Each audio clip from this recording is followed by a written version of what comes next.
మీద నుంచి పొయ్యిలో పడటం అంటే ఇదే. నిన్న మొన్నటి వరకు గ్రామాల్లో ఉన్న సచివాలయాలకు వెళ్లి పెన్షన్లు తీసుకునే పరిస్థితి ఉంది. ప్రస్తుతం కేంద్ర ఎన్నికల సంఘం ఆదేశాల మేరకు వైసీపీతో అంటకాగుతున్న అధికారులు ఇచ్చిన ఆదేశాల మేరకు దూరంగా ఉన్న బ్యాంకులకు వెళ్లి పెన్షన్లు డ్రా చేసుకోవాల్సిన పరిస్థితి వృద్ధులు, వికలాంగులు, వితంతువులకు ఏర్పడింది. రాష్ట్రంలో నేటికీ బ్యాంకులు లేని గ్రామాలు ఉన్నాయి. ఈ గ్రామాల నుంచి వృద్ధులు, వికలాంగులు, వితంతువులు మండల కేంద్రంలో ఉన్న బ్యాంకులకు వెళ్లి పెన్షన్లు డ్రా చేసుకునేందుకు బ్యాంకుల వద్ద పడిగాపులు పడాల్సిన దుస్థితి దాపురించింది.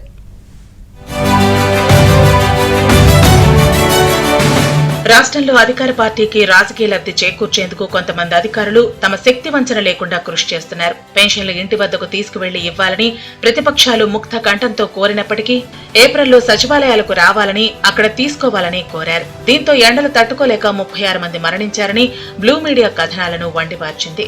ఈ నేపథ్యంలోనే పెన్షన్లను ఇంటింటికి తీసుకువెళ్లి ఇవ్వాలని ప్రతిపక్షాలు మళ్లీ రాష్ట్ర సీఈఓకు, ప్రభుత్వ ప్రధాన కార్యదర్శికి, కేంద్ర ఎన్నికల సంఘానికి విజ్ఞప్తి చేశాయి. అయినప్పటికీ ప్రభుత్వ ప్రధాన కార్యదర్శి అలా ఇవ్వటం సాధ్యం కాదని స్పష్టం చేశారు.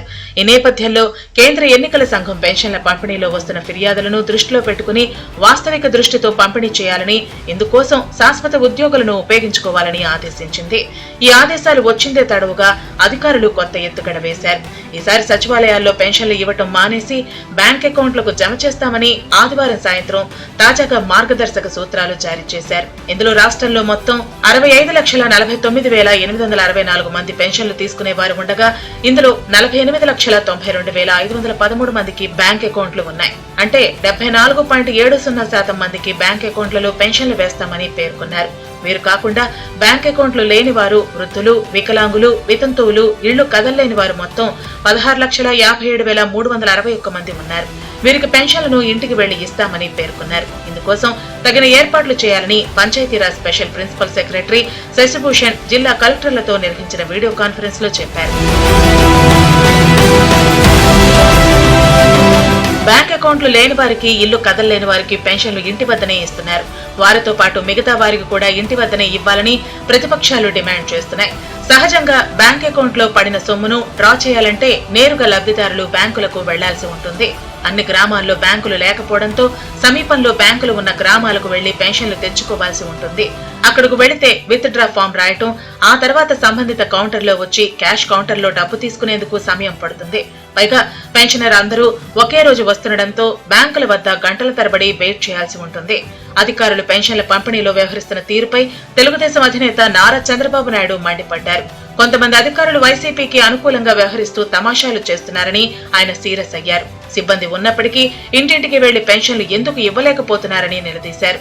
జగన్ మోచేతి నీడు తాగే కొంతమంది అధికారులు కుట్రలు, కుతంత్రాలు అమలు చేస్తున్నారని, ప్రభుత్వ హత్యలలో కొంతమంది అధికారులు కూడా భాగస్వాములు అయ్యారని ఆరోపించారు. వ్యక్తి ప్రయోజనాల కోసం, ఒక పార్టీ ప్రయోజనాల కోసం పనిచేయడం తప్పు. దీన్ని చాలా తీవ్రంగా ఖండిస్తున్నా, గర్హిస్తున్నా.